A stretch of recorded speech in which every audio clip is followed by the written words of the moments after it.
E avançando para a próxima pauta, Tanguy, sim, a gente está falando de um outro elemento de instabilidade quando a gente olha para o contexto internacional, que é justamente o fato de Donald Trump atacar a autonomia do Banco Central dos Estados Unidos, do Federal Reserve. No dia de hoje, nessa segunda-feira, nós tivemos aí um impacto negativo sobre os mercados de uma declaração do Donald Trump na sua rede social. O Trump voltou a criticar a política monetária dos Estados Unidos, dizendo que uma desaceleração pode acontecer se Powell, que é o presidente do Fed, não cortar as taxas de juros. Aliás, na quinta-feira da semana passada, o Trump ele chegou a dizer que Powell deixará o comando da autoridade monetária se ele, Trump, pedir para o Powell deixar o cargo. Lembrando sempre que o Trump não tem poder para demitir o presidente do Fed.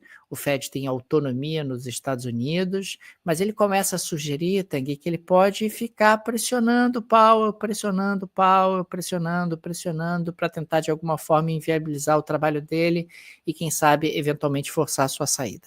Registro que o Powell foi escolhido como presidente do Fed pelo Trump. O Trump escolheu o Powell como presidente do Fed. Aliás, lá atrás, ele não quis reconduzir a Janet Yellen como presidente do Fed. Ele podia fazer isso, o mandato dela acabou. Nos Estados Unidos existe essa regra de cavalheiros, digamos assim.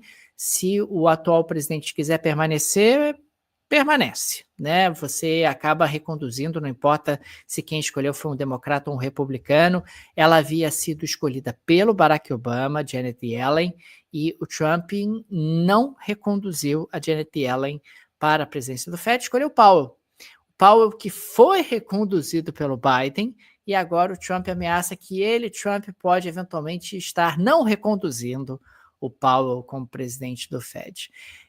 O processo de latino-americanização dos Estados Unidos continua a pleno vapor, pleno vapor, né, pressionando o presidente do Banco Central, dizendo que o presidente do Banco Central tem que baixar o juro na marra, porque se não baixar o juro na marra, o presidente da República vai tomar uma atitude, vai fazer, vai acontecer, etc. E isso não é bom, claro, isso acaba tensionando instituições. E numa boa, quer dizer, se os Estados Unidos entrarem em recessão efetivamente, como algumas projeções sugerem, é culpa do Trump. É culpa do Trump, por conta desse tarifaço maluco que ele está fazendo. É claro que ele tem legitimidade para colocar tarifas, não se trata disso. É claro que ele tem legitimidade para adotar ali uma contenção da China, tudo bem. Mas você precisa ter um mínimo de previsibilidade, você precisa ter um mínimo de planejamento, um mínimo de organização, um mínimo de plano, e não é isso que a gente tem visto até o presente momento.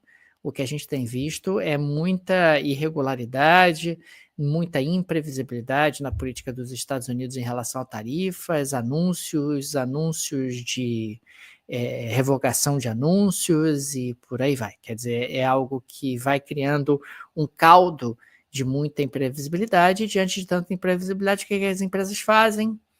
Nada.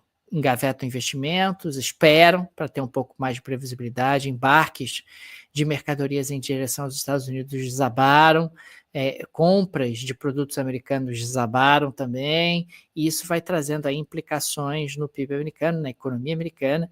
Isso não pode ser também em absoluto ignorado, mas claro, se entrar em recessão, o Trump já está construindo a narrativa de que a culpa é do Powell, né? A culpa é do Powell, que, coitado, está lá fazendo o trabalho dele, tentando levar a inflação dos Estados Unidos para a meta de 2% ao ano, a inflação que está bem acima dessa meta, mas se entrar em recessão, a culpa é do Powell, não é dele, Trump, e ele já está construindo aí toda uma narrativa nesse sentido.